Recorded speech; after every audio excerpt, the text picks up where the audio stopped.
तो दोस्तों अदानी विलमार के आईपीओ का जो अलॉटमेंट का प्रोसेस है वो पूरा हो चुका है।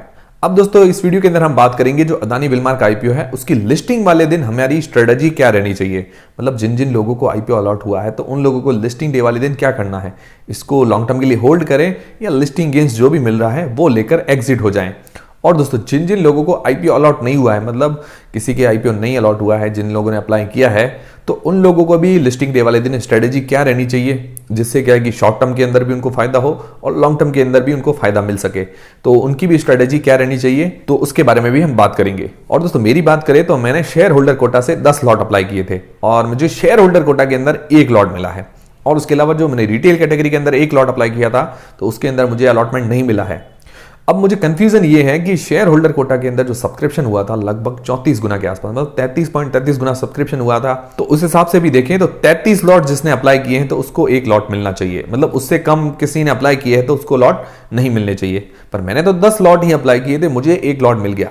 तब कंफ्यूजन ये है कि हो सकता है कि काफी लोगों के आईपीओ रिजेक्ट भी हुए हों, क्योंकि कोई शेयर होल्डर नहीं है तो उन्होंने भी हो सकता है शेयर होल्डर कैटेगरी के अंदर अप्लाई किया हो।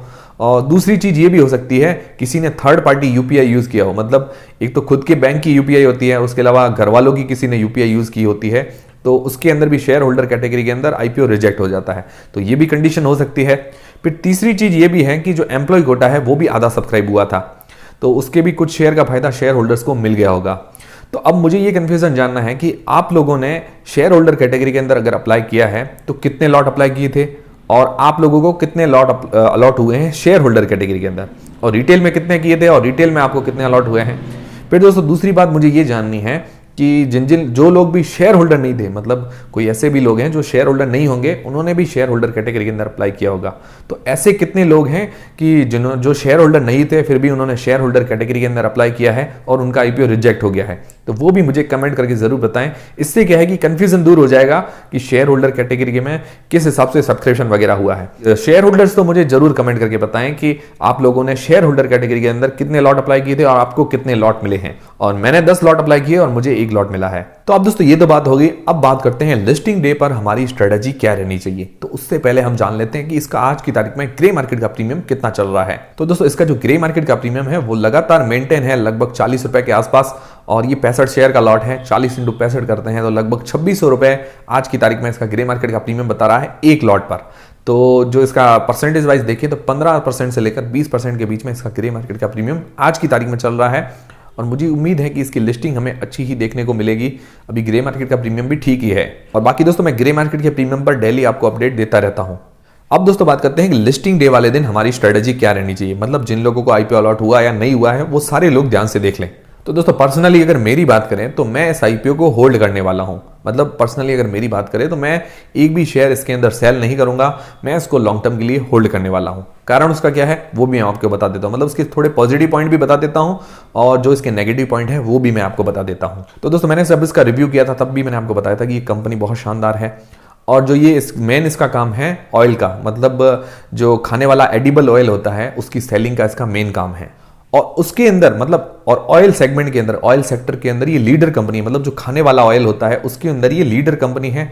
इसका जो परसेंटेज शेयर है, मतलब टोटल जो ऑल ओवर इंडिया के अंदर जितना भी तेल बिकता है उसके अंदर इसका जो हिस्सेदारी है लगभग 18% से लेकर 19% के बीच में। और सेकंड नंबर पर जो आता है रुचि सोया, उसकी हिस्सेदारी अगर देखें तो 8% की है। तो सेकंड नंबर वाला भी जो है इससे काफी पीछे है और इसकी हिस्सेदारी है 18-19% के आसपास। तो ये मार्केट के अंदर लीडर है, ये इसके लिए सबसे बड़ा प्लस पॉइंट हो जाता है। और उसके अलावा जो ब्रांडेड कंपनीज है उसके अलावा जो 60% का हिस्सा है, मतलब जो इंडिया के अंदर तेल यूज होता है खाने वाला तेल, वो अदर कंपनीज का होता है, मतलब जो बहुत कम जानी मानी कंपनियां हैं उनका जो परसेंटेज हिस्सा है लगभग 60% का। तो इसके लिए एक बड़ा पॉजिटिव पॉइंट ये हो जाता है कि ये बहुत जानी मानी कंपनी है, मार्केट के अंदर लीडर है, तो जो छोटी छोटी कंपनियों को एक्वायर भी कर सकती है, उसके अलावा उनका मार्केट शेयर थोड़ा थोड़ा ले सकती है, क्योंकि इसका जो फॉर्च्यून ब्रांड है वो काफी जबरदस्त तरीके से चल रहा है। फिर दोस्तों दूसरी खास चीज ये है कि इसके फाइनेंशियल बहुत शानदार है, मतलब इसके रेवेन्यू के अंदर भी लगातार ग्रोथ है, इसके एसेट्स लगातार बढ़ रहे हैं और इसका जो प्रॉफिट है वो भी लगातार बढ़ रहा है। ये इसके लिए बहुत बड़ा पॉजिटिव पॉइंट हो जाता है। इसके फाइनेंशियल बहुत ही मजबूत है और इसके ऊपर डेप्ट बहुत ही नेग्लिजिबल है, मतलब यूं मान सकते हैं इसके ऊपर डेप्ट है ही नहीं।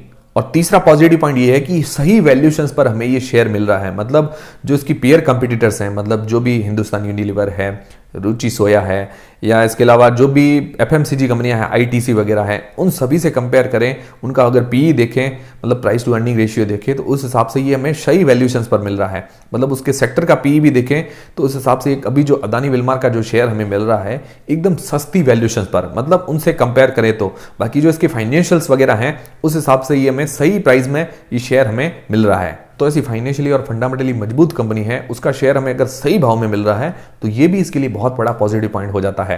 दोस्तों अभी बजट 2022 के अंदर अभी ऐसी घोषणा भी हुई थी कि जो ऑयल सीड्स हैं, मतलब जो एडिबल ऑयल सीड्स हैं, उनका डोमेस्टिक प्रोडक्शन होगा, मतलब डोमेस्टिक प्रोडक्शन में ज्यादा ध्यान दिया जाएगा तो अदानी विल्मार जैसी कंपनियां हैं या उसकी जैसी जो भी ऑयल की कंपनियां हैं उनको फायदा होने ही वाला है। फिर दोस्तों पांचवा और पॉजिटिव पॉइंट की बात करें तो ये ऑयल सेक्टर के अलावा किचन कमोडिटीज के अंदर भी है, मतलब बासमती राइस हो, बासमती राइस के अंदर भी इसका सेकंड नंबर आता है, सूजी हो, आटा हो, तो इसके अंदर भी ये मार्केट लीडर है। और उसके अलावा सारी किचन जो कमोडिटीज हैं, मतलब किचन के अंदर जो भी चीजें काम आती है, शक्कर है, चावल है, दालें हैं, तो उसके अंदर भी ये डील करती है, मतलब उनकी भी सेलिंग करती है। तो इसका जो प्रोडक्ट पोर्टफोलियो है वो wide range of product portfolio है, ये भी इसके लिए बहुत बड़ा पॉजिटिव पॉइंट हो जाता है।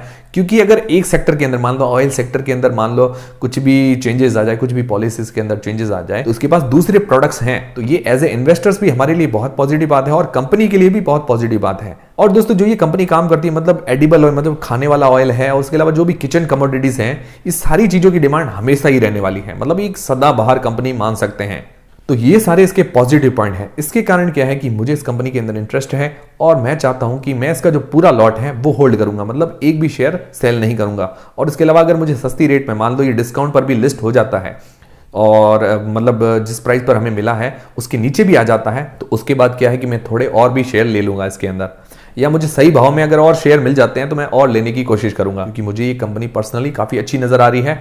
और उसके अलावा अभी एफएमसीजी सेक्टर के अंदर मेरे पास लॉन्ग टर्म में कोई भी शेयर नहीं है, तो एज ए एफएमसीजी कंपनी मुझे ये कंपनी लॉन्ग टर्म के लिए होल्डिंग में मिल जाएगी। तो मेरा तो ये टारगेट है। बाकी दोस्तों आपका क्या टारगेट है वो आप अपनी एनालिसिस लगाएं और आप भी देखें कि ये कंपनी आपको कैसी पसंद आ रही है और आपका टारगेट क्या है, उस हिसाब से आप इसके अंदर आप डिसीजन लें। मतलब आप इसको लॉन्ग टर्म के लिए होल्ड करना चाहते हैं या लिस्टिंग गेन्स लेकर एग्जिट होना चाहते हैं, तो वो आप डिसीजन अपने हिसाब से लें। दोस्तों इसके ऊपर नेगेटिव पॉइंट्स क्या क्या है, दोस्तों ऐसी खबरें भी हैं कि अडानी ग्रुप के ऊपर लीगल केस बहुत ज्यादा है।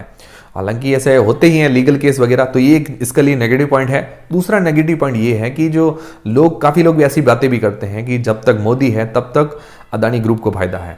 पर दोस्तों आप अगर कंपनी को देखें तो मुझे लगता है कंपनी के अंदर ऐसी कोई भी कमी नहीं है।